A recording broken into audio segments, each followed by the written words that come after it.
Mi socio me sacó de mi propia empresa diciendo que yo ya no era apto para dirigirla, y 6 meses después volví con el dinero y los documentos para recuperarla.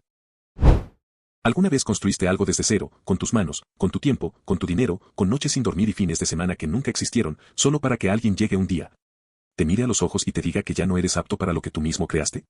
Porque eso fue exactamente lo que le pasó al protagonista de esta historia. Y si creen que eso es lo más fuerte que van a escuchar hoy, les aviso desde ya que apenas estamos empezando. Hola, soy Michi, su anfitrión de confianza en este canal, y hoy les traigo un caso que me puso de un humor particular desde el primer segundo que lo leí. No porque sea raro, sino porque este tipo de traición es de las más comunes y de las más dolorosas al mismo tiempo. La traición del socio. Del que estuvo al lado desde el principio. Del que sabe todo lo que te costó. Del que conoce tus números, tus clientes, tus miedos y tu historia, y decide usar exactamente eso en tu contra. Lo que van a escuchar es la historia de alguien que levantó una empresa con todo lo que tenía, que confió en la persona equivocada durante demasiado tiempo, y que un día llegó a una reunión pensando que iba a hablar de negocios. Y salió de ahí sin su propia empresa. Así. Sin previo aviso. Sin proceso. Sin respeto. Solo con una frase que resumía años de trabajo en un diagnóstico tan cómodo como falso, ya no eres apto para dirigirla. Ahora, yo tengo mi propia opinión sobre esto, y la voy a compartir en el intermedio, pero por ahora lo que les digo es lo siguiente, hay personas que esperan a que construyas algo para llegar a cobrarse el mérito. Personas que no tienen el talento para crear, pero sí la frialdad para quitarte lo que creaste. Y este caso es exactamente eso. Pero aquí viene la parte que hace que esta historia valga la pena escucharla hasta el final. 6 meses después, el protagonista volvió. No solo volvió, sino que volvió con el dinero, con los documentos y con algo que su socio nunca imaginó que podría conseguir tan rápido. Y lo que pasó ese día en esa sala de reuniones es algo que ninguno de los dos olvidará jamás. Quédense.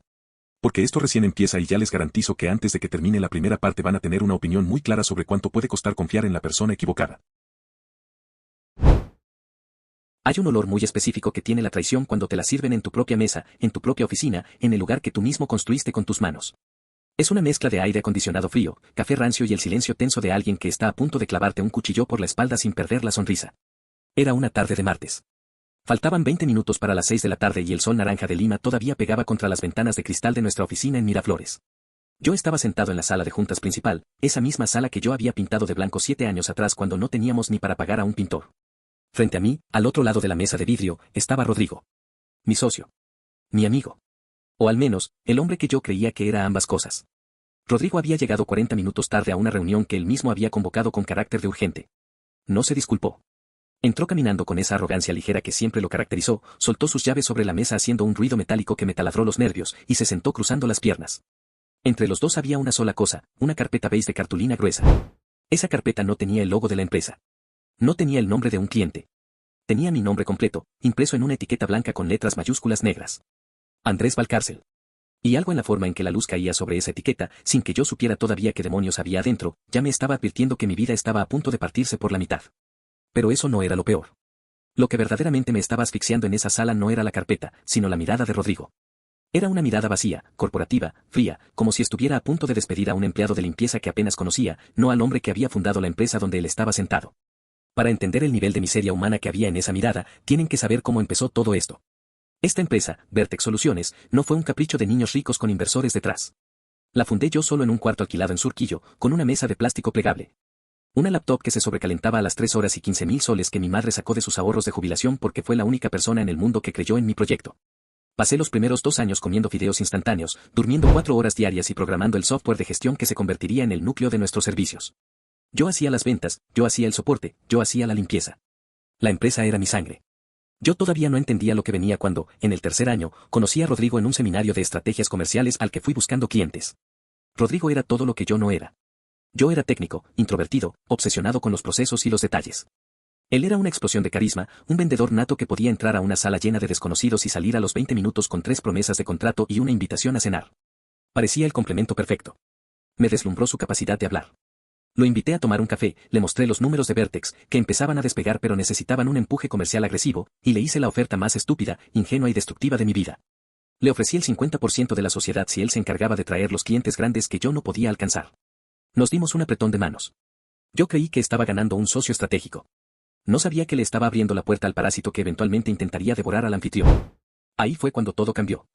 Los siguientes 4 años fueron una locura de crecimiento. Pasamos de esa mesa de plástico a una oficina real. Contratamos a 14 personas. Los clientes empezaron a llegar, contratos corporativos, cuentas jugosas. Rodrigo era la cara visible, el hombre de las cenas elegantes, el que iba a jugar golf con los gerentes, el que salía en las fotos. Yo era el motor en la sombra, el que garantizaba que el software funcionara, el que organizaba la logística, el que pagaba las planillas. El que se quedaba hasta las 2 de la mañana arreglando los servidores para que al día siguiente Rodrigo pudiera sonreír en su presentación y decir nuestro sistema es infalible. La traición no es un evento de un solo día. Es un veneno lento que se filtra en las cosas pequeñas hasta que te pudre por completo. Empezó en el 5.º año. Pequeños detalles. Rodrigo dejó de usar la palabra nosotros en las reuniones de equipo. Empezó a decir yo cerré esta cuenta, mi estrategia de expansión, mi visión para el próximo año. Al principio yo lo dejaba pasar. Pensaba, bueno, es su ego de vendedor, necesita sentirse el héroe frente a los clientes, no importa mientras los números cuadren. ¡Qué imbécil fui! Lo que descubrí después me dejó helado. Ojalá todo hubiera terminado ahí, en un simple problema de ego. Pero el cáncer ya estaba haciendo metástasis en la estructura misma de mi empresa. Los clientes importantes empezaron a llamarlo a su celular personal incluso para temas técnicos que eran de mi departamento. Él respondía correos desde su cuenta tomando decisiones críticas sobre precios y soporte sin copiarme. Cuando le reclamaba, siempre tenía una excusa perfecta, ensayada, suave, hermano, perdona, estaba en la calle y el cliente urgía una respuesta, tú sabes cómo es esto, no quería molestarte mientras programabas. Yo bajaba la cabeza y aceptaba. Una tarde de jueves, unos 4 meses antes de la reunión de la carpeta, fui a servirme agua al dispensador del pasillo. Gustavo, uno de nuestros desarrolladores más antiguos y leales, estaba ahí. Se veía tenso. Miraba a los lados como si estuviera a punto de cometer un delito. Se acercó y, bajando la voz casi hasta el susurro, me dijo, Andrés, no sé si deba meterme en esto. Pero Rodrigo nos dijo ayer en la reunión de ventas que van a haber cambios radicales en la dirección general porque la empresa necesita un líder menos técnico y más corporativo. Gustavo tragó saliva y añadió, habló como si tú ya no estuvieras en los planes a futuro. Y ojalá eso hubiera sido todo. Sentí un golpe de frío en la nuca. Un escalofrío que me bajó por la columna vertebral. Le pregunté exactamente qué más había dicho. Gustavo me miró con una mezcla de lástima y miedo y me respondió, dijo que las decisiones conservadoras estaban matando el crecimiento y que él iba a tomar el control total muy pronto. Yo intenté sonreír, intenté restarle importancia para no alarmar al empleado, le dije que seguramente era un malentendido de roles. Pero por dentro, el estómago se me revolvió. Esa noche me quedé en la oficina hasta tarde revisando los balances, buscando alguna fuga de dinero, algún contrato falso, algo tangible. No encontré nada financiero. Rodrigo era impecable con el dinero. Su juego no era robarse la caja chica. Su juego era robarse la casa completa. En ese instante entendí que ya no había vuelta atrás en nuestra relación, aunque todavía me faltaba descubrir el verdadero tamaño del abismo en el que estaba parado. Las sospechas me fueron carcomiendo durante semanas, pero nada te prepara para el momento en que la realidad te explota en la cara. 3 semanas antes del martes fatídico, yo estaba manejando por la avenida Javier Prado. Lloviznaba, el tráfico era una pesadilla de luces rojas y bocinas histéricas. Eran las 9 de la noche. Estaba exhausto. Mi teléfono sonó y el nombre en la pantalla de la radio era Miguel, nuestro antiguo contador externo que se había ido a otra firma pero seguía teniendo amigos en nuestra área administrativa. Contesté en altavoz. Miguel no saludó, no me preguntó cómo estaba. Su voz sonaba ronca, urgente. Andrés, escúchame bien y no hagas preguntas porque me estoy jugando el cuello por avisarte esto. Alguien está preparando un movimiento legal dentro de Vertex. He visto unos borradores de registros públicos de casualidad en una notaría con la que trabajo. Están cambiando los estatutos de la empresa, hermano. Y tu nombre no está en la nueva junta directiva. Lo siguiente no tenía sentido. Tuve que frenar de golpe para no estrellarme contra el auto de adelante. El claxon del conductor de atrás me aturdió, pero yo estaba en otro planeta. ¿Qué estás diciendo, Miguel? Somos 50-50, nadie puede cambiar un estatuto sin mi firma. Hubo un silencio pesado al otro lado de la línea, interrumpido solo por la estática de la llamada. Andrés, suspiró Miguel, revisa los poderes que has firmado en el pasado. Revisa a quien le diste la llave de tu casa. Y búscate un abogado mañana mismo a primera hora. Colgó. La llamada duró menos de 1 minuto, pero fue suficiente para destruir los cimientos de mi vida profesional. ¿Cómo era posible? Traté de respirar, pero el aire dentro de mi propio auto me asfixiaba. Estaba sudando frío. Esa noche no dormí.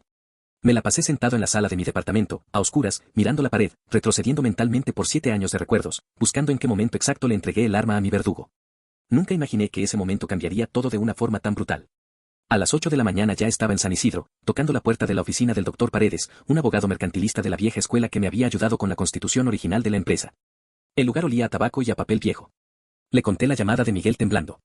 Paredes no hizo expresiones de asombro. Los abogados veteranos ya han visto todas las formas posibles en las que los humanos pueden despedazarse por dinero. Me pidió que me sentara, abrió su laptop y entró a los registros de la SUNARP con mi DNI. Pasaron 10, 15, 20 minutos de un silencio agonizante donde yo solo escuchaba el clic del mouse. De pronto, Paredes se detuvo. Se quitó los lentes, se frotó el puente de la nariz y giró la pantalla hacia mí. Andrés, ¿tú recuerdas haber firmado un poder amplio y general hace 3 años para que Rodrigo agilizara trámites bancarios y administrativos cuando tú estabas de viaje en Colombia por esa emergencia familiar? La memoria me golpeó como un bate de béisbol en el estómago. Sí. Mi madre había enfermado, tuve que viajar de emergencia, Rodrigo me dijo que la empresa no podía paralizarse sin mis firmas para los bancos y proveedores. Firmé un poder notarial. Un poder que yo creí que era temporal y específico, pero que Rodrigo, con la ayuda de un notario amigo suyo, había redactado con cláusulas abusivamente amplias. Ahí entendí que me habían mentido desde el primer día. Paredes me señaló un documento escaneado en el sistema. Pues bien, tu socio no revocó ese poder cuando regresaste. Lo mantuvo vivo. Y hace exactamente 2 meses, lo utilizó para convocar a una junta general de accionistas fantasma donde tú supuestamente estuviste representado por él mismo a través de este poder. En esa junta, aprobó una ampliación de capital que tú no suscribiste, diluyendo tus acciones del 50 al 15%. Y como nuevo accionista mayoritario absoluto, modificó los estatutos para removerte del cargo de gerente general, nombrando un directorio controlado exclusivamente por él. El abogado hizo una pausa dramática, me miró a los ojos y soltó la estocada final. Legalmente, Andrés, en los papeles, tú ya no eres el dueño de tu propia empresa. Él te ha expropiado desde adentro. Y lo hizo usando tu propia firma. Y entonces pasó algo que nadie esperaba. Al menos no yo en ese estado de shock. Sentí que el piso de la oficina de Paredes desaparecía. Náuseas. Un vértigo espantoso. Me levanté corriendo y vomité el poco café que tenía en el estómago en la papelera de su baño. Estaba temblando, llorando de pura impotencia, de rabia, de una humillación tan profunda que me quemaba las entrañas. 7 años. Mi sudor. El dinero de mi madre. Mis noches en blanco. Todo, absolutamente todo, había sido secuestrado por el tipo al que yo invité a comer a mi mesa cuando él no tenía nada. Paredes me dio un vaso de agua, me obligó a sentarme y me dijo con una voz de acero, llora lo que tengas que llorar hoy, muchacho. Porque esto que hizo es fraude, es administración desleal y es nulo de pleno derecho si lo peleamos. Pero él cree que te tiene arrinconado. Y lo peor que puedes hacer ahora es ir a gritarle. Tienes que sonreír, sentarte frente a él y dejar que te muestre su juego completo antes de clavarle nosotros nuestro puñal legal. Eso fue solo el inicio de algo que no tenía nombre. Durante esas 3 semanas me tragué mi propio vómito emocional. Fui a la oficina todos los días. Saludé a Rodrigo. Sonreí. Hablé de proyectos. Lo vi interactuar con el equipo sabiendo que en su cabeza ya me había ejecutado, que me estaba mirando como a un fantasma, como a un muerto que todavía no sabe que está muerto. El nivel de psicopatía que se requiere para almorzar con el amigo al que acabas de robarle la empresa a sus espaldas es algo que todavía hoy me cuesta procesar. Y así fue como llegamos a esa tarde de martes. A esa sala de juntas con la luz naranja del atardecer. A esa carpeta con mi nombre. Lo que vino después fue peor que todo lo anterior. Rodrigo se aclaró la garganta, entrelazó los dedos sobre la mesa de vidrio, miró la carpeta y luego me clavó esa mirada gélida. Andrés, empezó, con una voz calmada, ensayada, asquerosamente corporativa. He estado analizando la trayectoria de la empresa en estos últimos meses. Has hecho un buen trabajo técnico, nadie lo niega. Pero Vertex ha crecido a un nivel que ya supera tus capacidades. El mercado exige un liderazgo distinto, más agresivo, más estructurado. Y, para ser totalmente honesto contigo, ya no eres apto para dirigir la empresa que necesitamos ser. Yo me quedé callado. Recordando las palabras de mi abogado. Dejando que se ahorcara solo con sus mentiras. Rodrigo empujó la carpeta beige por encima del vidrio hasta que chocó con mis manos. Aquí tienes un acuerdo de salida amistosa, susurró, con el cinismo de quien ofrece una limosna. He decidido comprar tu 15% restante por un precio simbólico, pero generoso. Tienes que vaciar tu escritorio antes de las 8 de la noche. Es por el bien del negocio, hermano. Espero que lo entiendas. Yo miré la carpeta. Miré su rostro satisfecho, convencido de que su emboscada había sido perfecta, convencido de que yo era el mismo programador ingenuo y dócil al que conoció hace 7 años. No sabía que yo llevaba 3 semanas preparándome en la oscuridad con mi abogado. No sabía que el doctor Paredes ya tenía listo un contraataque que lo iba a destruir pedazo a pedazo. Alcé la mirada, puse mi mano sobre la carpeta sin abrirla, y le respondí algo que borró su sonrisa de golpe y que iba a desencadenar la guerra más brutal, fría y calculadora de nuestras vidas. La última vez que sentí que algo se rompía de forma tan irreparable y silenciosa dentro de mí fue en ese exacto segundo, con mi mano apoyada sobre la fría superficie de la carpeta beige. Sintiendo como el aire acondicionado de la sala de juntas me congelaba el sudor en la nuca mientras Rodrigo me miraba con esa sonrisa de superioridad corporativa, esperando que yo explotara, que le gritara. Que le rogara o que cometiera el error de firmar mi propia sentencia de muerte en ese mismo instante. Pero yo no hice nada de eso, porque las palabras de mi abogado resonaban en mi cabeza como un eco de supervivencia. Tienes que dejar que te muestre su juego completo antes de clavarle nuestro puñal legal. Así que respiré hondo, tragué saliva con sabor a bilis y deslicé la carpeta hacia mi lado de la mesa de vidrio sin abrirla, mirándolo directamente a los ojos con una calma que por dentro era puro terror y rabia comprimida. Me voy a llevar esto para leerlo con mi abogado, Rodrigo, le dije, con un tono de voz tan bajo y monótono que lo vi parpadear por primera vez en toda la reunión, perdiendo por una fracción de segundo esa máscara de depredador intocable. Él esperaba a un técnico asustado, a un programador indefenso, no a un tipo que acababa de descubrir su fraude y estaba dispuesto a jugar la guerra fría. Rodrigo tensó la mándula, acomodó su reloj en la muñeca con un gesto de impaciencia falsa y me respondió, haz lo que quieras, Andrés, pero la decisión de la Junta ya está tomada y ejecutada en registros públicos. Tu tiempo en la gerencia terminó y esta oferta económica caduca el viernes a las 5 de la tarde, así que te sugiero que no te pongas terco porque legalmente no tienes a dónde huir. Yo me levanté de la silla, agarré la carpeta, lo miré desde arriba y le solté una única frase antes de salir, nos vemos el viernes, entonces. Salir de esa sala fue como caminar con gravedad aumentada. Mis piernas pesaban toneladas. El pasillo hacia mi oficina, ese pasillo por el que había caminado miles de veces orgulloso de lo que habíamos construido, ahora se sentía como un corredor de la muerte. Y ojalá todo hubiera terminado ahí, en esa simple despedida tensa, pero la humillación es un monstruo que exige ser alimentado en público. Cuando salí al área común donde trabajaban los 14 empleados, me di cuenta de que Rodrigo ya había orquestado el escenario completo. El silencio era absoluto. Nadie tecleaba, nadie hablaba por teléfono. Todos me miraban de reojo. Algunos con lástima, otros con confusión, y un par con una indiferencia que me dolió más que cualquier insulto.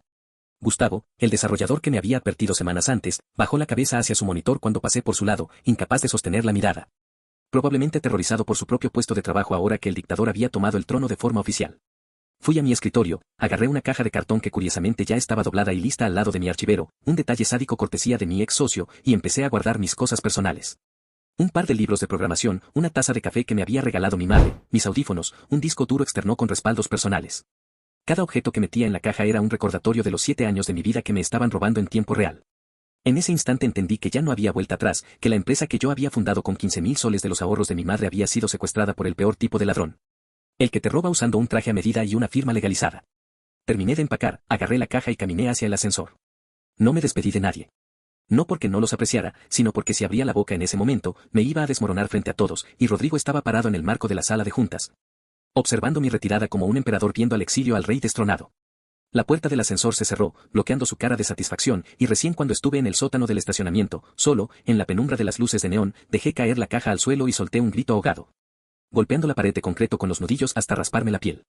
Esa noche fue una tortura de insomnio, paseando por mi departamento en medias, tomando agua helada, abriendo y cerrando la maldita carpeta beige sin poder concentrarme en las letras pequeñas. Al día siguiente, a las 8 de la mañana en punto, yo estaba nuevamente en la oficina del doctor Paredes, que ya me esperaba con 2 tazas de café negro y una ruma de códigos civiles sobre su escritorio. Le tiré el acuerdo de salida amistosa sobre la mesa. Paredes lo leyó en silencio durante 10 minutos. Yo veía cómo sus ojos se movían de izquierda a derecha, como de vez en cuando soltaba un chasquido con la lengua o negaba con la cabeza. Lo que descubrí después me dejó helado. Paredes tiró el documento sobre el escritorio y se frotó los ojos.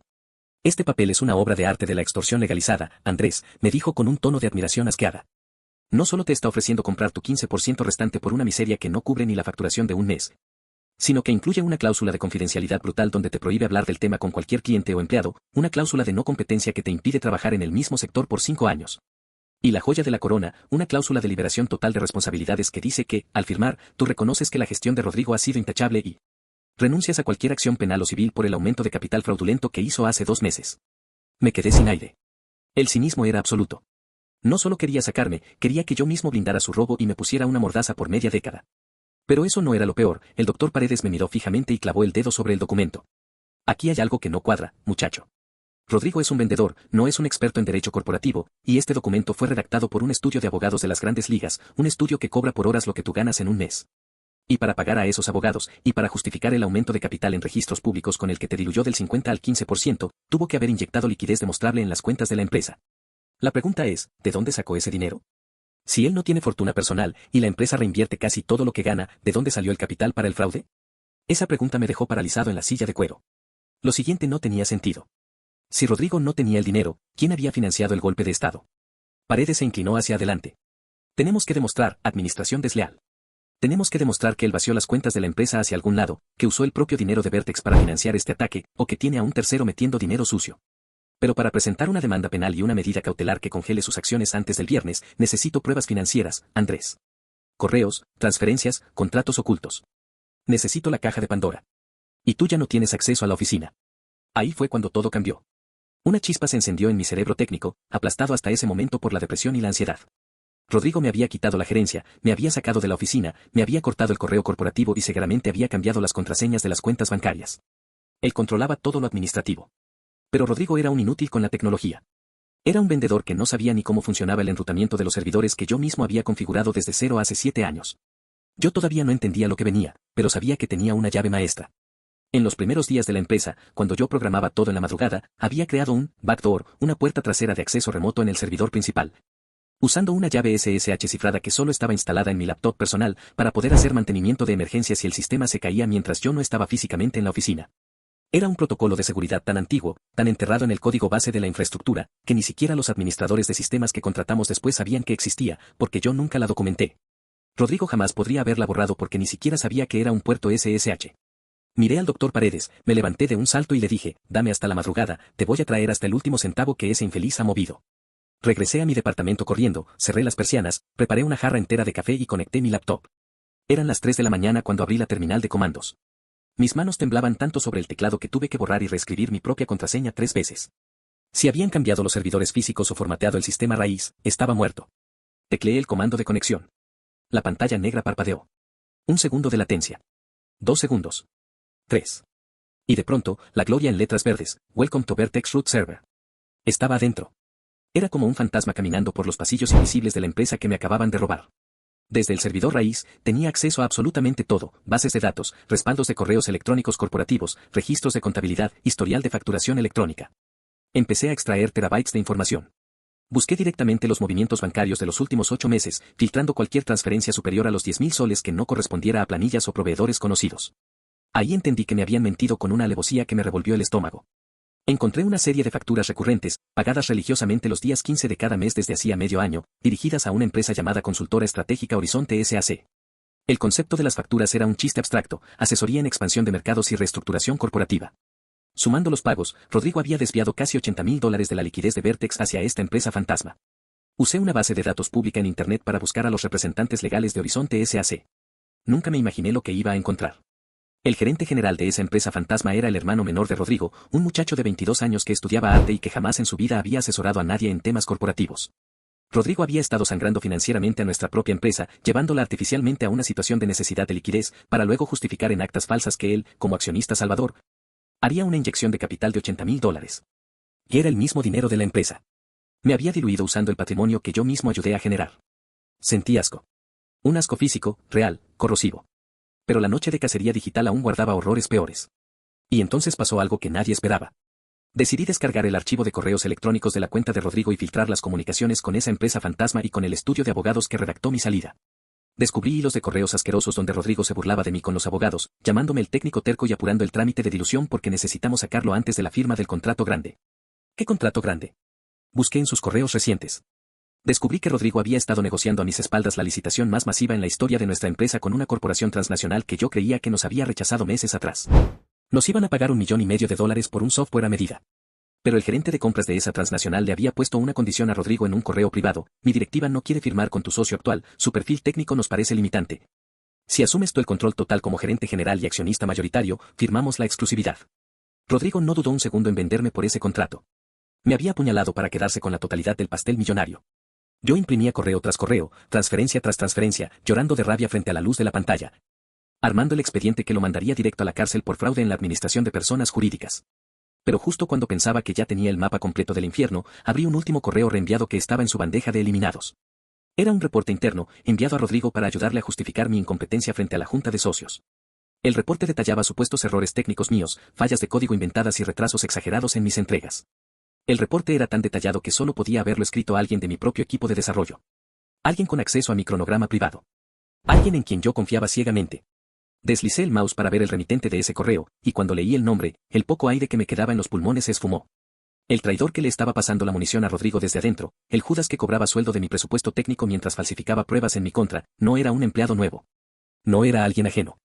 Era la última persona en el mundo de la que habría sospechado. La última vez que sentí que el oxígeno se convertía en ácido dentro de mis pulmones fue exactamente en ese segundo. Cuando la luz azulada de la pantalla de mi laptop iluminó el nombre del remitente en mi bandeja de eliminados. Gustavo. Mi empleado de confianza. El mismo chico al que yo le había enseñado a programar desde cero, el mismo que semanas atrás se me había acercado al dispensador de agua fingiendo preocupación, con esa cara de cordero degollado. Para advertirme que Rodrigo iba a tomar el control de la empresa. Todo había sido teatro. Un teatro macabro y perfectamente ensayado para medir mi reacción y ver si yo sospechaba del fraude financiero. Leyendo los correos, me di cuenta de que Gustavo no solo enviaba reportes falsos sobre mi desempeño, sino que él mismo había saboteado intencionalmente el código de 2 de nuestros clientes más grandes durante la madrugada para generar caídas en los servidores.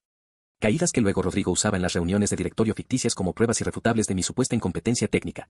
Gustavo había vendido su lealtad por un ascenso a jefe de sistemas y un miserable aumento de 1,000 soles mensuales que Rodrigo le prometió por escrito en un correo anexo. Sentí que el pecho se me abría en dos. La traición de un socio duele porque es tu igual, pero la traición de alguien a quien formaste y protegiste tiene un veneno distinto, te hace cuestionar tu propia cordura, tu capacidad para leer a los seres humanos. Pero eso no era lo peor. Imprimí todo. Eran las 5 de la mañana y la impresora de mi departamento se quedó sin tinta a la mitad del expediente.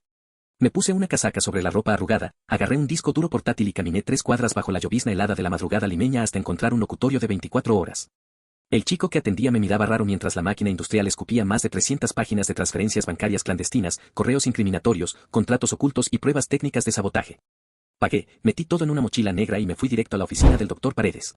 Llegué a las 7:30 de la mañana. Me senté en la vereda fría a esperarlo.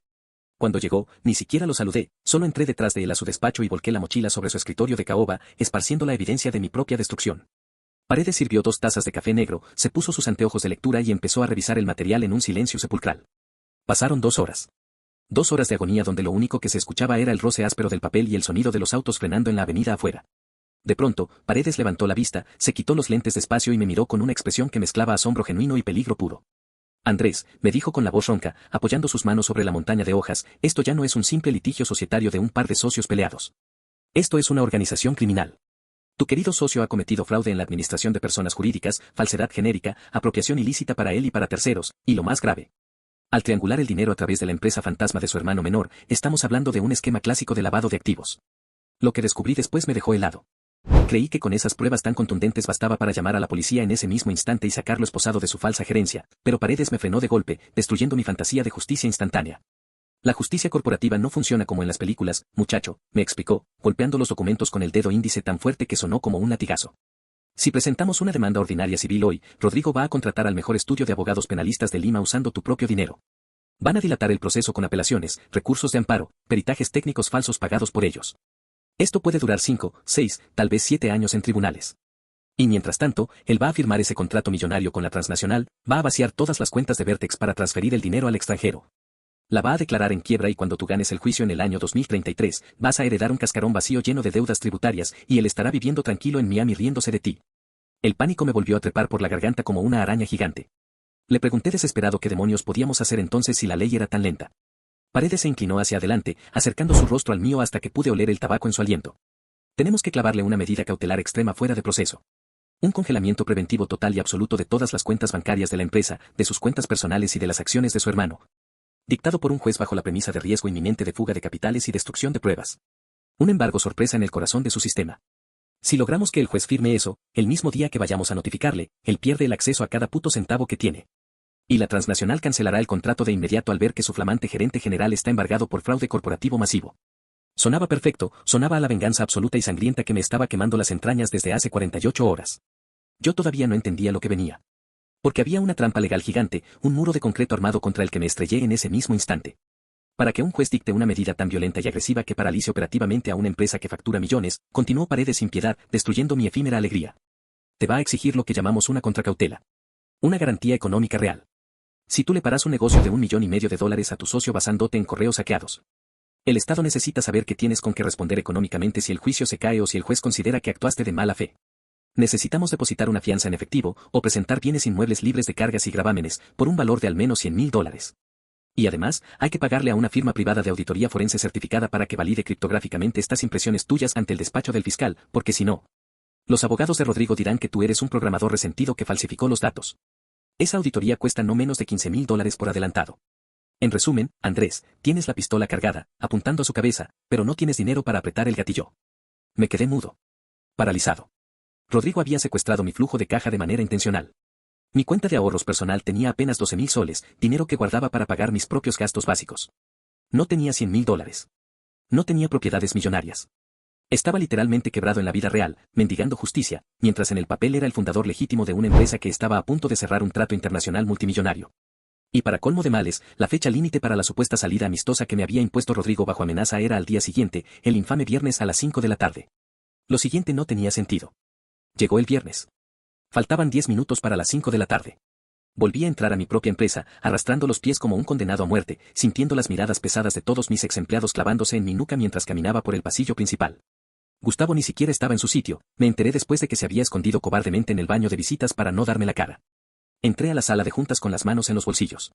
Rodrigo ya estaba ahí, pero esta vez no estaba solo para hacer su teatro. Lo acompañaban 2 abogados de traje oscuro impecable, de esos que te miran por encima del hombro, que huelen a perfume caro y cobran en dólares por minuto. Sobre la mesa de cristal brillaba la misma carpeta beige de la humillación del martes, y al lado, estratégicamente colocado, un lapicero Montblanc negro y destapado, esperando mi firma de rendición. Rodrigo ni siquiera se dignó a saludarme, simplemente señaló con la barbilla la silla vacía frente a él. Espero que hayas traído a tu abogado para revisar las comas, Andrés, porque a las 5:01 esta oferta de compra generosa caduca para siempre y te vas a ir a la puta calle sin un solo centavo. Dijo con una agresividad arrogante que ya no se molestaba en ocultar frente a sus asesores. Yo me senté despacio. No miré a los abogados. Miré fijamente a Rodrigo a los ojos. Por dentro estaba temblando de ira homicida, sabiendo todo lo que él había hecho en las sombras, recordando los desvíos de fondos a la empresa fantasma de su estúpido hermano menor. Recordando la traición asquerosa de Gustavo saboteando mi código en las madrugadas, recordando el contrato internacional negociado a mis espaldas. En ese segundo quería saltar sobre la mesa de vidrio, romperla en 1000 pedazos y estrangularlo con mis propias manos hasta que se le borrara esa sonrisa de superioridad. En ese instante entendí que ya no había vuelta atrás. Pero Paredes me había dado una instrucción estricta que yo debía cumplir a rajatabla si quería ganar la guerra a largo plazo: no le des absolutamente nada, no reveles por ningún motivo que sabemos lo del fraude financiero. Hazle creer con toda tu alma que eres un cobarde orgulloso que prefiere perder todo por terquedad emocional antes que firmar un papel. Empujé el lapicero caro lejos de mí, dejándolo rodar hasta el borde de la mesa. No voy a firmar nada, Rodrigo, le dije, fingiendo una voz quebrada, actuando la derrota total con un nudo falso en la garganta. Quédense con mi empresa. Roben lo que quieran, me da igual. Pero yo no voy a firmar un documento basura donde limpio tu nombre y me pongo una mordaza legal por 5 años. Uno de los abogados se rió por lo bajo, una risita seca, corta y profundamente despectiva. Rodrigo se reclinó en su silla de cuero, soltando un suspiro de aparente fastidio, pero en el fondo de sus pupilas había un brillo de triunfo absoluto y megalómano. Creía que me había quebrado para siempre. Eres un imbécil sin remedio, Andrés, me respondió, escupiendo cada sílaba con veneno. Siempre fuiste un técnico mediocre sin visión comercial. Tu orgullo ridículo te va a costar la vida entera. A partir de este exacto segundo, tu pase electrónico de seguridad está desactivado desde la recepción. No quiero verte a menos de 100 metros de este edificio ni de casualidad. Si intentas contactar a algún cliente nuestro para llorarles tu patética historia de fundador desplazado, te aplasto con una demanda corporativa por difamación comercial y espionaje industrial que te va a dejar endeudado y embargado hasta que te mueras de viejo. Lárgate de mi empresa ahora mismo. Mi empresa. Lo dijo con tanto asco y tanta propiedad que casi pierdo el control de mi vejiga por la tensión. Me levanté lentamente, agarré mi mochila vieja y caminé hacia la salida. Mientras transitaba por el pasillo hacia la puerta de cristal de la calle, escuché claramente cómo Rodrigo les decía a sus abogados en voz alta, asegurándose de que el eco me alcanzara: listo, señores, tema cerrado. Preparen los anexos del contrato con la transnacional para la próxima semana, que la basura ya se sacó sola. Y ojalá eso hubiera sido todo. Salí a la calle. Era de noche. Empezó a lloviznar una de esas lluvias limeñas sucias y frías que te empapan la moral. Y ahí, parado en medio de la vereda húmeda de Miraflores, empapado, oficialmente sin trabajo, sin empresa, sin amigos y sin dinero, tomé la decisión más oscura, radical y dolorosamente solitaria de toda mi existencia. Yo necesitaba $115,000 líquidos para la fianza judicial. Y los necesitaba extremadamente rápido. Sin dejar rastro alguno en el sistema financiero tradicional para que los auditores y espías corporativos de Rodrigo no se enteraran a través de burós de crédito de que yo estaba armando una defensa legal millonaria en su contra. Desaparecí del mapa por completo. Literalmente me evaporé de la faz de la tierra. Borré todas mis redes sociales, apagué mi número de celular de siempre, no contesté correos de nadie del entorno profesional. Y dejé conscientemente que Rodrigo y su séquito de traidores pensaran que yo me había hundido en la depresión clínica, en el alcohol o en el olvido cobarde. Y mientras él celebraba su falso reinado con almuerzos caros pagados con mi esfuerzo, yo empecé a descuartizar mi vida entera para financiar la guerra. Vendí mi departamento de soltero en Surquillo. Lo mal vendí, mejor dicho.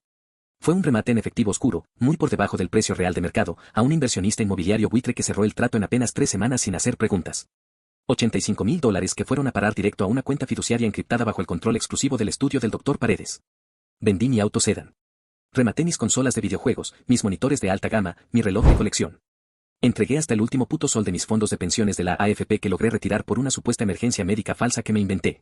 Me mudé con mi mochila a la casa de mi madre, a la misma habitación pequeña y húmeda donde había dormido en mi adolescencia. Volví a dormir en un colchón viejo que me reventaba la espalda, volví a comer arroz con atún de lata barato, y empecé a trabajar 14 putas horas diarias como programador freelance fantasma, escondido bajo seudónimos. Para empresas tecnológicas en Rusia y la India. Cobraba exclusivamente en criptomonedas para no dejar rastro tributario local que pudiera alertar a Rodrigo.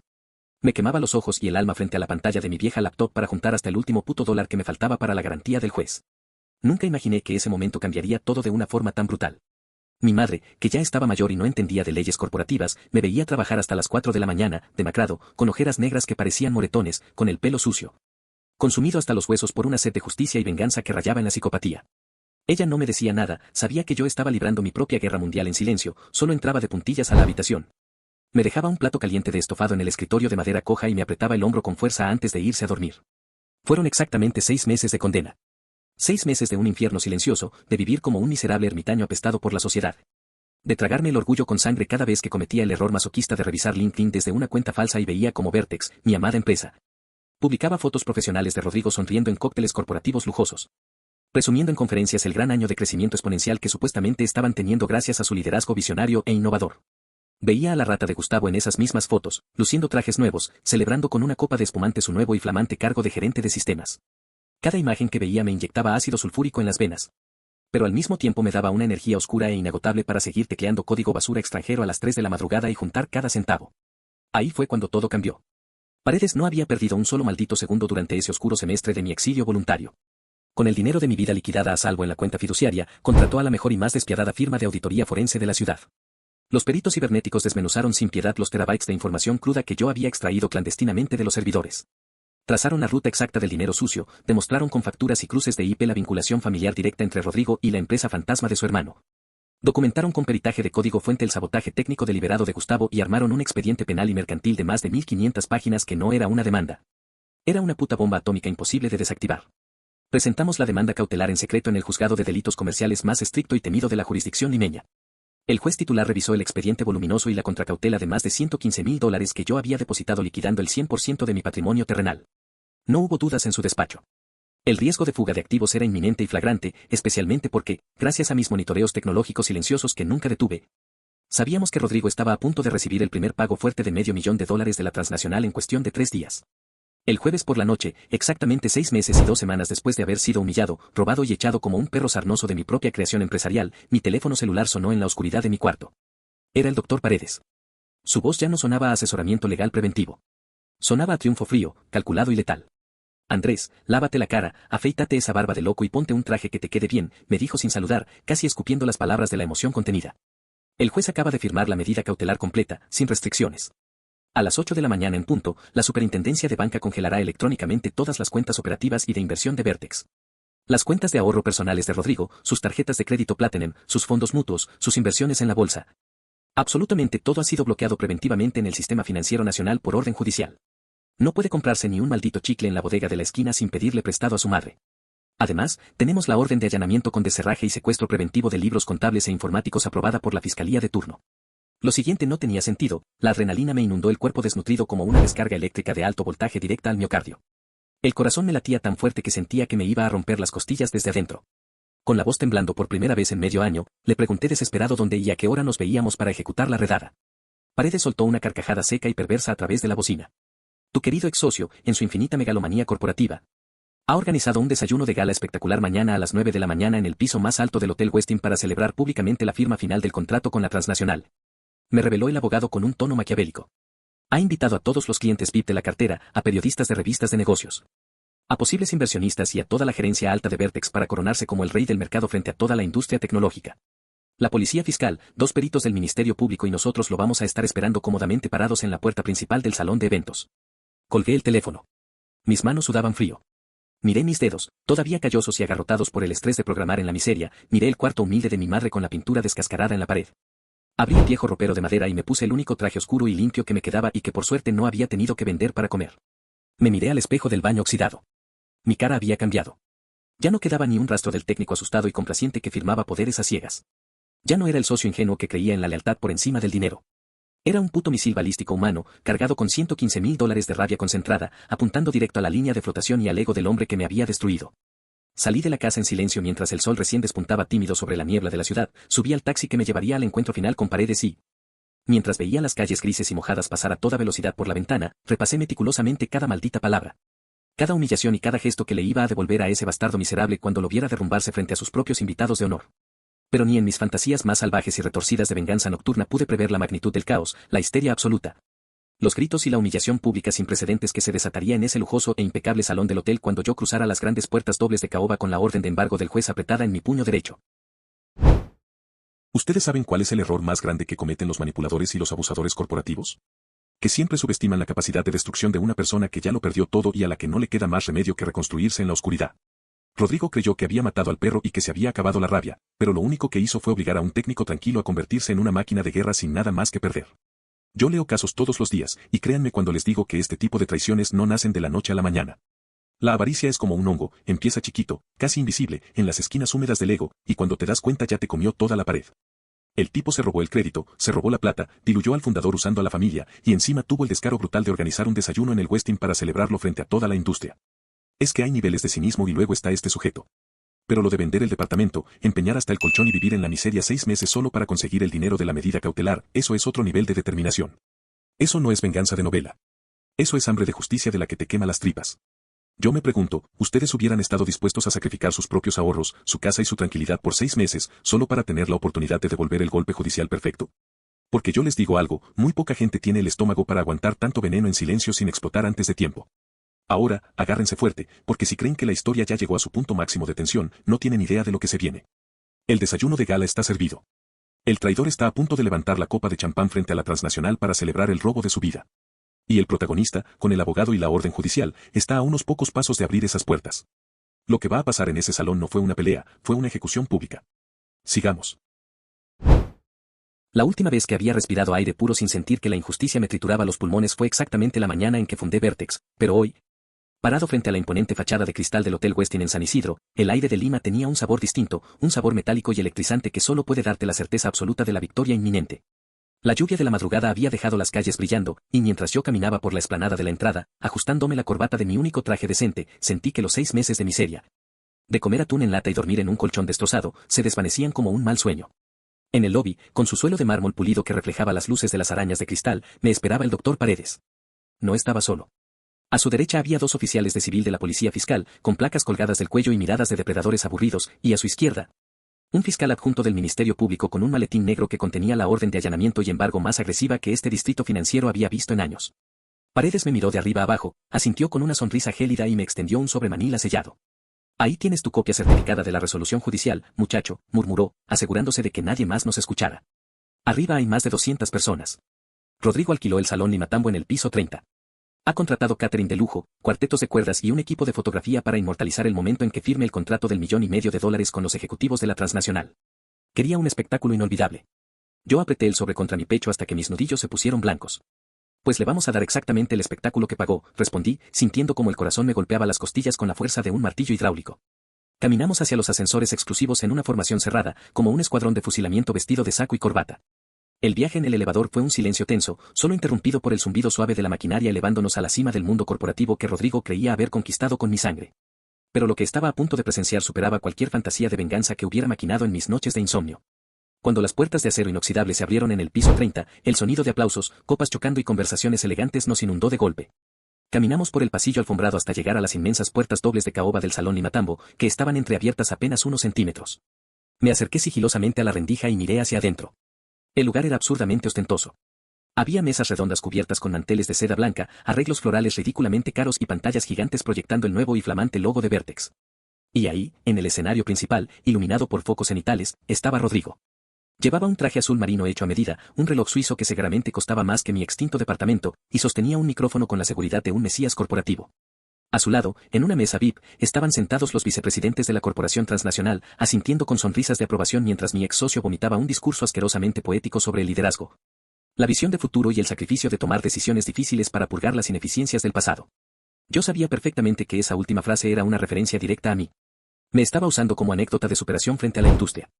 Lo escuché decir, con una voz impostada y teatral, porque el éxito, señores, exige dejar atrás a quienes no tienen el valor para crecer y abrazar a los verdaderos aliados estratégicos que nos impulsan hacia el horizonte. Lo que escuché después me revolvió el estómago con una mezcla de asco y furia incontrolable. Rodrigo hizo un gesto hacia la primera fila y pidió un aplauso especial para Consultora Estratégica Horizonte S.A.C., la maldita empresa fantasma de su hermano menor que había usado para lavar $80,000 de nuestro flujo de caja. Y para coronar la humillación, pidió otro aplauso para su brillante e incansable nuevo gerente de sistemas, señalando a Gustavo, el Judas miserable que estaba sentado en primera fila, con un traje que le quedaba grande, sonriendo y levantando una copa de champán hacia el escenario. La bilis me subió a la garganta. Ver al tipo que había saboteado mi código durante las madrugadas siendo aplaudido como un genio de la tecnología fue el detonante final que rompió cualquier filtro de cordura que me quedara. Miré a Paredes. El abogado asintió y le hizo una seña al fiscal. En ese instante entendí que no había vuelta atrás, y empujé esas pesadas puertas de madera con la fuerza de un huracán. El estruendo de las hojas de caoba golpeando contra los topes de bronce de la pared retumbó en todo el salón como un disparo de cañón. Los músicos del cuarteto de cuerdas desafinaron y se detuvieron en seco. 200 cabezas se giraron simultáneamente hacia la entrada. Los mozos que servían canapés se quedaron congelados como estatuas de sal. Entré caminando por el pasillo central, pisando la alfombra roja, escoltado flanco a flanco por los dos policías de la división de fraudes y el fiscal con su placa en alto. Mientras Paredes cerraba la marcha con la maleta de evidencia en la mano. Rodrigo se quedó mudo en el escenario. El micrófono emitió un pitido agudo y chirriante por la estática. Su sonrisa de líder intocable se desfiguró a la velocidad de la luz, su mandíbula cayó y su rostro se tornó de un tono grisáceo, como si estuviera viendo al mismísimo demonio caminar hacia él. Yo todavía no era consciente de la magnitud del terremoto que acababa de desatar en esa alfombra persa. El silencio en el salón era tan absoluto que se podía escuchar el roce de mis zapatos contra la tela. Caminé directo hacia el podio sin apartar mis ojos de los suyos. Rodrigo soltó el micrófono sobre el atril con mano temblorosa, tragó saliva de forma ruidosa e intentó recuperar inútilmente el control del espectáculo. Seguridad, balbuceó por los altavoces, intentando que su voz sonara firme pero fallando miserablemente. Por favor, escolten a este individuo afuera. Es un ex empleado con problemas de salud mental que tiene una orden de restricción. Dos guardias de traje negro del hotel intentaron acercarse desde los laterales, pero los policías de civil se interpusieron, sacaron sus identificaciones policiales doradas y gritaron a todo pulmón. Nadie se mueve de su sitio, operativo de la Fiscalía de Delitos Financieros. Los guardias retrocedieron con las manos en alto. Los ejecutivos de la transnacional en la mesa VIP se pusieron de pie de golpe, mirándose unos a otros con el pánico dibujado en los rostros, entendiendo que estaban sentados en el centro de un operativo judicial masivo. Ese fue solo el primer golpe de una masacre corporativa que nadie en esa sala iba a olvidar en toda su vida. El fiscal subió los 3 escalones del escenario, apartó a Rodrigo del podio de un empujón legalmente aséptico, tomó el micrófono y anunció frente a los 200 invitados más electos del país: señor Rodrigo Valdés. Por mandato del Tercer Juzgado Comercial y Penal de Lima, procedemos a notificarle la medida cautelar de embargo absoluto y congelamiento de todas sus cuentas personales, las cuentas corporativas de la empresa Vertex, la retención de sus pasaportes y el allanamiento simultáneo de las instalaciones de la empresa fantasma consultora estratégica Horizonte S.A.C. bajo cargos de lavado de activos, fraude en la administración de personas jurídicas y falsedad genérica.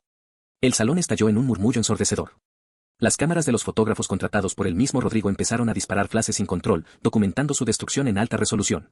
Rodrigo retrocedió tambaleándose hasta chocar con la pantalla gigante, sudando a mares, con los ojos inyectados en sangre. Esto es un maldito error, es un montaje de este infeliz para arruinar mi contrato, gritó, señalándome con un dedo tembloroso. Intentando acercarse desesperadamente a la mesa de los ejecutivos transnacionales para salvar el acuerdo. Señores, por favor, no escuchen a este loco, el contrato sigue en pie, yo soy el dueño legal. Nunca imaginé que su máscara de líder intocable se caería tan rápido, dejando al descubierto a un estafador acorralado que pateaba en el aire. Paredes se acercó a la mesa VIP de los ejecutivos extranjeros. Abrió su maletín y arrojó sobre los platos de porcelana china las copias certificadas de las pericias informáticas y las transferencias de lavado de dinero de Rodrigo a su propio hermano. El vicepresidente de la transnacional, un hombre de cabello canoso y traje italiano impecable, tomó los documentos, leyó la primera página. Levantó la mirada hacia Rodrigo con un desprecio asqueado y tiró el precontrato millonario que estaba a punto de firmar directo al tacho de basura que tenía al lado. Nuestra corporación no hace negocios con delincuentes embargados por lavado de activos, dictenció el ejecutivo con un acento extranjero letal, haciéndole una seña a su equipo legal para que recogieran sus cosas y abandonaran el salón inmediatamente. Rodrigo soltó un alarido de desesperación, se agarró el cabello con ambas manos y vio como el negocio de $1,5 millones, por el cual me había robado y humillado, se evaporaba frente a sus propios ojos. Su celular empezó a vibrar como un loco dentro del bolsillo de su saco. Lo sacó temblando. Eran notificaciones automáticas de sus bancos. Lo vi intentar entrar a sus aplicaciones financieras con el dedo sudoroso. Una tras otra, las pantallas arrojaban el mismo mensaje rojo y brillante: cuenta bloqueada por mandato judicial. No le quedaba ni para pagar el maldito desayuno que estábamos pisando. Lo que vino después fue peor que cualquier humillación física que pudiera haberle infligido con mis propias manos. Caminé hacia el micrófono que el fiscal había dejado en el podio. Me acomodé la corbata, miré a los invitados que seguían grabando con sus celulares, y hablé con una voz que retumbó en cada rincón del inmenso salón. Para los que no me conocen, mi nombre es Andrés Valcárcel. Soy el fundador, el creador de la tecnología y el dueño del 50% legítimo de las acciones de esta empresa que el señor Rodrigo Valdés intentó expropiar falsificando estatutos. La audiencia contuvo la respiración. Mi mirada buscó en la primera fila hasta encontrar al traidor. Gustavo estaba hundido en su silla, blanco como el papel, sudando frío, intentando hacerse invisible detrás de un arreglo floral. Y para que la humillación sea completa, continué por el altavoz, apuntándolo con el dedo para que todas las miradas se centraran en él, el flamante gerente de sistemas que acaban de aplaudir, el señor Gustavo. Tiene una pericia informática oficial en su contra por haber saboteado deliberadamente los servidores de nuestros clientes más críticos en horas de la madrugada, para fabricar pruebas falsas en mi contra. Felicidades por el ascenso, Gustavo. Ojalá el sueldo te alcance para pagar los honorarios del abogado penalista que vas a necesitar hoy mismo. Ahí entendí que el miedo tiene un olor penetrante, y toda la primera fila apestaba a pánico. Gustavo se levantó de un salto, pateó su silla hacia atrás y corrió despavorido hacia las puertas laterales de emergencia del salón, tropezando con una bandeja de copas de champán que se estrelló contra el mármol en un estallido de cristales rotos. Los dos policías de civil ni siquiera se esforzaron en correr, simplemente se interpusieron en su camino, lo tomaron de los brazos. Lo empujaron contra la pared cubierta de seda y le colocaron las esposas con un chasquido metálico que se escuchó en todo el puto salón. Queda usted detenido preliminarmente por obstrucción a la justicia y alteración de evidencia digital corporativa, le susurró el policía al oído mientras Gustavo empezaba a llorar como un niño pequeño, suplicando que él solo había seguido las órdenes de Rodrigo. El salón era un manicomio absoluto. Inversionistas corriendo hacia los ascensores, periodistas tomando notas histéricamente, y Rodrigo, el gran CEO, el mesías corporativo, tirado de rodillas en el borde del escenario, agarrándose la cabeza, balbuceando incoherencias, rodeado por el fiscal y los oficiales que le leían sus derechos. Me acerqué a él lentamente. Me paré justo frente a su rostro humillado, mirando cómo la arrogancia que me había escupido 6 meses atrás se había convertido en un charco de lágrimas patéticas. Levantó la vista hacia mí, con los ojos inyectados en pura rabia y terror, y me gritó con la voz rota: destruiste la empresa, animal, destruiste todo lo que construimos por tu maldito ego, el contrato nos salvaba a todos. Yo me agaché, apoyé mis manos en las rodillas hasta quedar cara a cara con él, sintiendo el aliento asqueroso de su miedo, y le respondí con la frialdad de un témpano de hielo: no, Rodrigo. Yo destruí tu empresa. La mía la recupero hoy mismo cuando termines enmarrocado. Pero la pesadilla de Rodrigo apenas estaba abriendo los ojos, y yo me guardé la peor carta de destrucción psicológica masiva para el final de la mañana.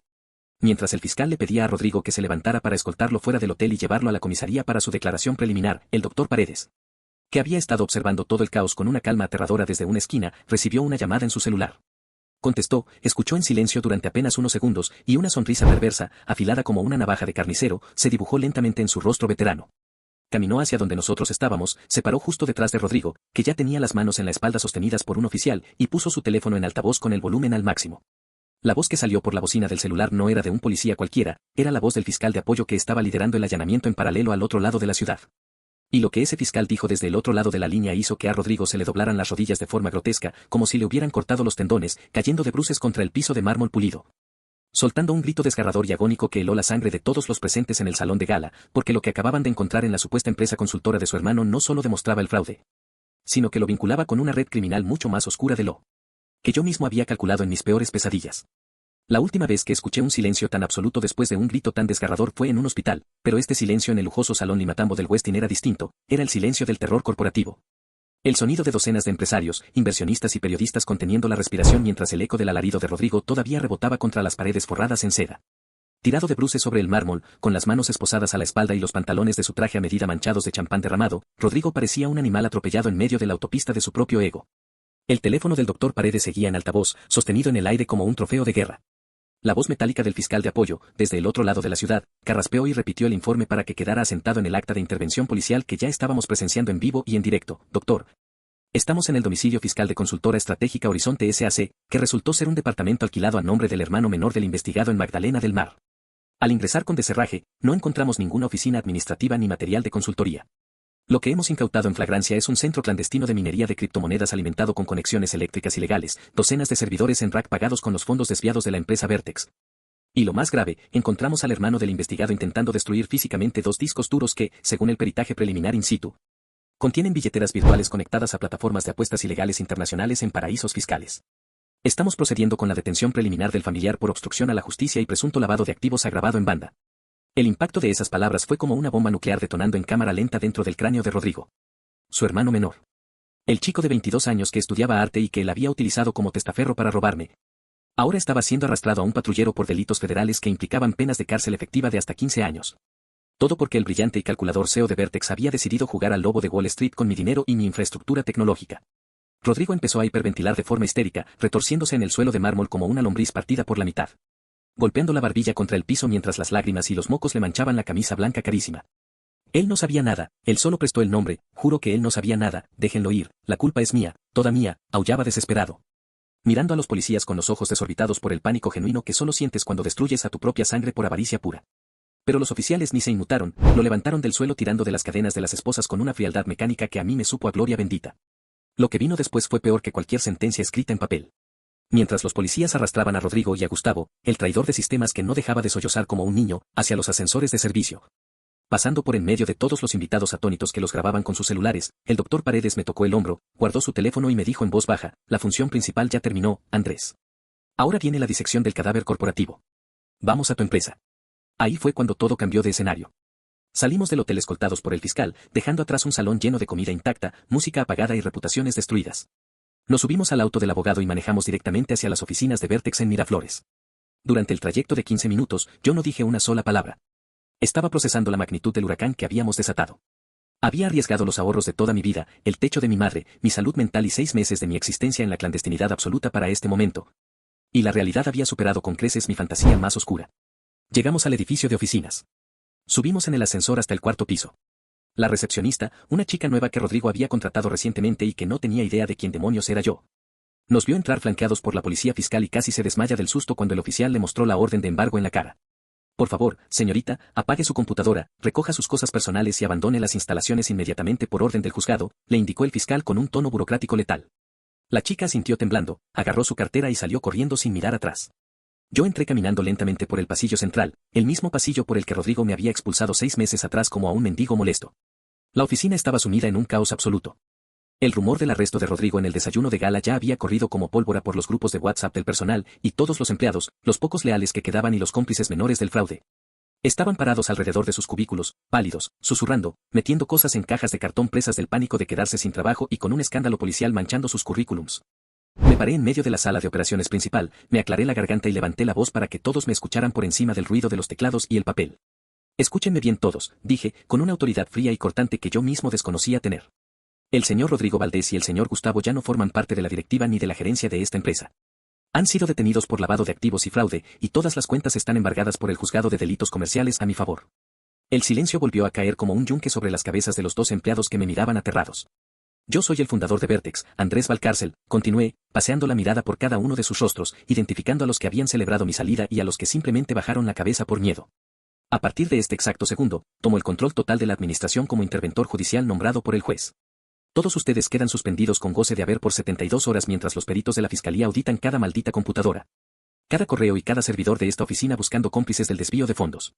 Los que sean inocentes y leales, conservarán su puesto el lunes por la mañana bajo mi mando.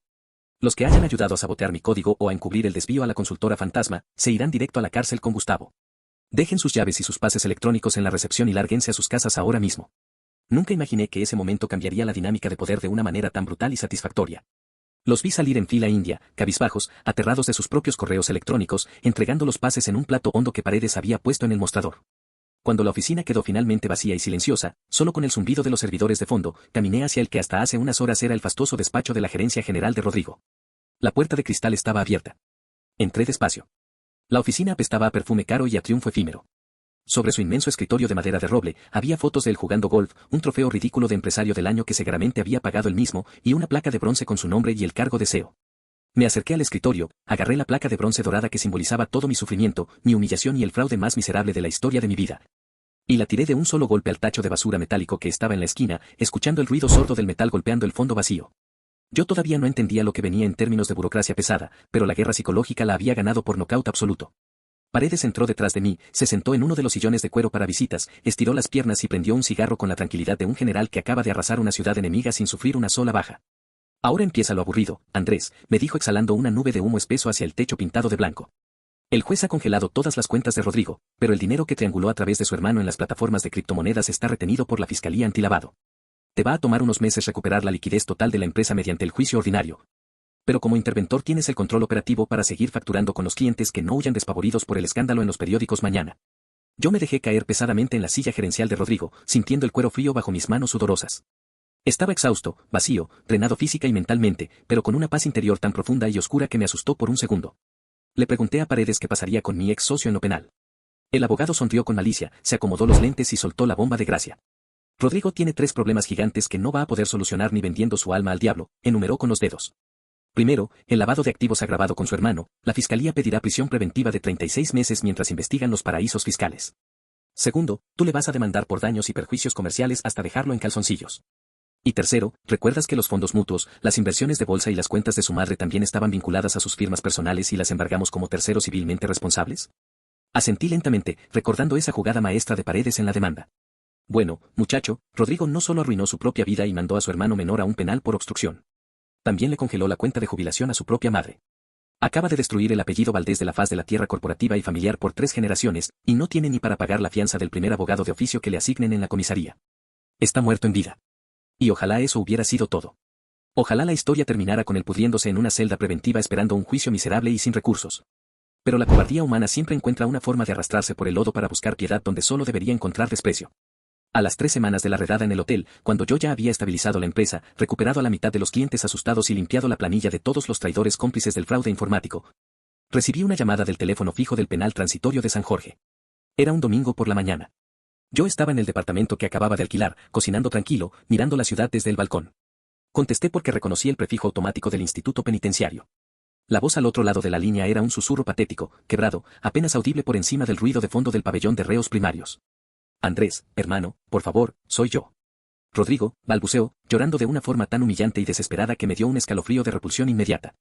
Por favor, Andrés, te lo suplico por lo que más quieras, diles a tus abogados que levanten el embargo de las cuentas de mi madre, mi hermano está aquí conmigo, lo están amenazando en el pabellón, me equivoqué, soy un imbécil. La ambición me cegó, pero por favor, levanta los cargos penales por la empresa fantasma, devuélveme mi porcentaje y desaparezco, te firmo todo lo que quieras gratis, te doy la empresa, pero sácanos de este puto infierno. Me van a matar aquí adentro, hermano, por los viejos tiempos, por favor te lo ruego. Escuchar a la misma persona que 6 meses atrás, vestido con trajes caros y rodeado de abogados, me había botado a la calle llamándome técnico mediocre y humillándome frente a la cara de mi propia derrota. Rogando ahora por su vida desde un teléfono público roñoso en la cárcel, fue una experiencia casi religiosa para mis oídos. En ese instante entendí que el karma no existe, que el karma es un invento de la gente pasiva que espera que el universo haga el trabajo sucio. La justicia verdadera se financia, se sufre, se audita en la madrugada y se ejecuta sin piedad. Agarré el teléfono fuerte, pegué los labios al micrófono, sentí como toda la rabia de los últimos 12 años de mi vida se concentraba en mis cuerdas vocales y, antes de colgar para siempre, le di una única respuesta que resonaría en su cabeza por el resto de su miserable condena de 15 años en ese pozo séptico. La última vez que yo había hablado por teléfono con Rodrigo, él estaba vestido con un traje de $3,000, rodeado de abogados en una sala de juntas climatizada. Y me había escupido en la cara que yo era un técnico mediocre sin futuro que debía vaciar su escritorio antes de las 5 de la tarde. Ahora, el hombre que me había robado la empresa a mis espaldas y había lavado mi dinero con la ayuda de su hermano menor, me suplicaba desde el teléfono público manchado de mugre de un penal transitorio. Rodeado de delincuentes, llorando de terror puro y pidiendo que por favor le levantara el embargo a las cuentas de su madre porque no tenía ni para pagar la seguridad básica dentro del pabellón. Escuché su llanto agónico a través de la estática de la línea penitenciaria durante unos 10 segundos interminables. Un llanto que no era de arrepentimiento por haberme destruido la vida y la salud mental durante 6 meses. Sino el llanto cobarde del estafador que se da cuenta de que acaba de perderlo absolutamente todo por su propia avaricia desmedida. Andrés, por favor, hermano, te lo juro por Dios, te firmo la transferencia de acciones hoy mismo, renuncio a todo el directorio, devuelvo los fondos mutuos de tu lado. Pero dile a Paredes que retire la denuncia de lavado de activos, a mi hermano le van a destrozar la vida aquí adentro, él solo firmó los papeles de la consultora porque yo se lo pedí. No sabía lo del fraude informático ni lo de Gustavo, por favor, sácanos de este infierno, me equivoqué, soy una escoria, pero no me dejes pudrirme aquí. El nivel de cinismo que se necesita para invocar la palabra hermano después de haber falsificado actas notariales para dejarme en la quiebra absoluta y robarse un contrato internacional de $1,5 millones. Me dio verdaderas náuseas físicas. Yo todavía no entendía lo que venía en términos de mi propia evolución personal. Pero en ese exacto segundo supe que cualquier rastro de piedad o ingenuidad que alguna vez tuve en mi código genético había muerto para siempre el día que recibí aquella infame carpeta beige con mi nombre. Agarré el teléfono celular con fuerza, caminé hacia el balcón de mi nuevo departamento, miré la inmensidad de la ciudad de Lima extendiéndose bajo el cielo gris, y le respondí con una frialdad glacial. Arrastrando cada maldita palabra para que se le tatuara en el cerebro, hace 6 meses, Rodrigo. Yo te rogué en esa sala de juntas que no me hicieras firmar una mordaza legal que me dejaba en la calle sin un puto centavo después de 7 años de trabajo reventándome la espalda. Yo fundé Vertex. Yo te invité a comer a mi mesa cuando no eras nadie. Tú decidiste que mi esfuerzo no valía nada frente a tu ego de vendedor barato. Tú metiste a tu familia en este fraude. Tú le pagaste a Gustavo para que saboteara mi propio código y me hiciera quedar como un incompetente frente a los clientes. Así que escucha bien esto y guárdalo para tus noches de insomnio en esa celda, no voy a retirar ni un solo cargo penal. Voy a ir a cada audiencia de tu juicio con mi abogado para asegurarme de que el juez te hunda hasta el cuello por administración desleal, fraude y lavado de activos. Y voy a usar cada centavo que generen tus acciones embargadas para pagarle al equipo forense que rastreará hasta el último sol que escondiste en las criptomonedas de tu hermanito. Disfruta tu nueva residencia permanente, porque legalmente, hoy mismo firmé los papeles para que la empresa vuelva a ser mía al 100% en registros públicos. No me vuelvas a llamar nunca más en tu miserable vida. Y sin esperar a escuchar el estallido de gritos histéricos que seguramente iba a soltar por el auricular, le corté la llamada, bloqueé el número del penal en mi registro. Tiré el teléfono sobre el sofá de la sala y me serví un vaso de agua helada. Ahí fue cuando todo cambió de verdad. El silencio en mi departamento no se sentía como una amenaza ni como una derrota, se sentía como una victoria sólida, maciza y absoluta. Había recuperado la empresa. Había recuperado mi dignidad. Había purgado a la basura corporativa que se había incrustado en los cimientos de mi propio proyecto. Los días siguientes fueron una locura burocrática, pero una locura gloriosa. El doctor Paredes y su equipo legal se encargaron de ejecutar la medida cautelar hasta sus últimas y más destructivas consecuencias. El juez titular, asqueado por las pruebas periciales de sabotaje informático y triangulación de dinero, Dictó 36 meses de prisión preventiva para Rodrigo y su hermano por peligro inminente de fuga y obstaculización de la justicia, trasladándolos a un penal de máxima seguridad en las afueras de la ciudad. Gustavo, el traidor de sistemas que lloraba en el rincón del hotel, intentó acogerse a la figura de colaboración eficaz, entregando voluntariamente todos los correos electrónicos donde Rodrigo le ordenaba tumbar los servidores de madrugada. El fiscal aceptó su confesión. Pero el Colegio de Ingenieros le quitó la colegiatura de por vida y yo me aseguré personalmente de mandarle una carta notarial a todas las grandes empresas tecnológicas del país detallando su despido por espionaje industrial, destruyendo su carrera profesional en el sector privado para siempre. Nunca imaginé que ese momento cambiaría todo el paradigma de la industria a nuestro alrededor. En cuanto al contrato millonario con la transnacional que Rodrigo había usado como motivación principal para apuñalarme, los ejecutivos extranjeros, lógicamente, se esfumaron la misma mañana del escándalo policial en el Hotel Westin. Pero la vida tiene una ironía maravillosa para los que hacen el trabajo duro en las sombras. 2 meses después de que yo asumiera legalmente la gerencia general de la empresa recuperada, de que reestructurara todo el departamento técnico y de que llamara uno por uno a nuestros clientes históricos para explicarles cara a cara la purga de corrupción que había hecho en el directorio, el vicepresidente de esa misma transnacional extranjera me buscó directamente a mi correo personal. Me pidió una reunión privada en sus oficinas. Fui con mi laptop y mis reportes técnicos reales, los que no habían sido saboteados por Gustavo. El ejecutivo me confesó que habían auditado en profundidad nuestro software base después del arresto de Rodrigo, y que sus propios ingenieros en Europa habían quedado impresionados con la solidez de la arquitectura que yo había diseñado desde los orígenes de la startup. Me ofrecieron un contrato nuevo. No por $1,5 millones como el que Rodrigo había negociado cediendo el control operativo, sino por $2,5 millones, con una cláusula explícita de que yo me mantendría como el arquitecto jefe exclusivo del proyecto. Firmé ese contrato en la misma mesa de la sala de juntas de mi oficina en Miraflores, la misma mesa de cristal donde Rodrigo me había deslizado la infame carpeta beige 6 meses atrás. Y ojalá eso hubiera sido todo, pero el destino me regaló un cierre poético final. Con el adelanto del contrato internacional, compré un departamento propio en San Isidro mucho más grande que el que había rematado en mi exilio. Le abrí un fondo de inversión seguro a mi madre para que no tuviera que preocuparse jamás por el dinero, y le pagué al doctor Paredes los honorarios más altos y merecidos de toda su carrera legal, con un bono extra por haber sido el arquitecto intelectual de la guillotina mercantil más hermosa de Lima. A veces, en las noches de insomnio, cuando me quedo programando hasta tarde en la oficina vacía, me acuerdo de Gustavo escondiéndose en el baño de visitas y de Rodrigo gritando de terror en el escenario del hotel con las esposas puestas. El rencor y la sed de venganza me consumieron casi hasta los huesos durante aquel medio año escondido en mi cuarto, programando basura extranjera en criptomonedas para juntar la fianza del juez, destruyendo mi propia paz mental y mi patrimonio para poder pelear una guerra que me habían impuesto a traición. En ese instante entendí que ya no había vuelta atrás en mi forma de ver a las personas y a los negocios. Aprendí por las malas que la lealtad en el mundo corporativo no vale un centavo si no tienes los candados legales, los respaldos informáticos y las contraseñas raíz bien guardadas, pero sobre todo, aprendí que no existe socio más peligroso que aquel que se vende a sí mismo como tu salvador cuando tú ya habías construido el imperio entero con tus propias manos.